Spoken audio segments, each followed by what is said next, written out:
Magandang araw po, South Korea, Maisog Chapter.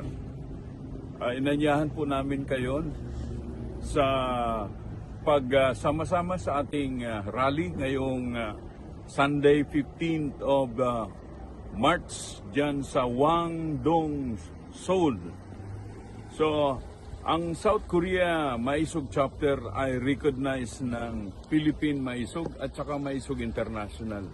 Salamat po sa leadership ni Joselito Valdez at Junelia Kasipong and officers sa Maisog South Korea.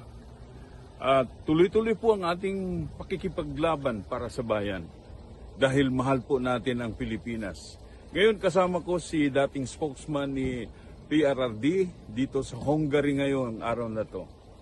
Mga kababayan sa South Korea, kinakailangan ngayong mga araw na ito, mga panahon na ito, lahat tayo maisog dahil ito na po ang konfrontasyon ng puwersa ng kadiliman at puwersa ng kabutihan. Kinakailangan manaig ang mga mabuting puwersa sa politika sa Pilipinas, manaig ang mga Duterte. Kinakailangan makauwi si Tatay Digong. Kaya kita-kita po tayo sa 15. Kinakailangan ipakita lahat maisog, lahat mamamatay para sa bayang Pilipinas.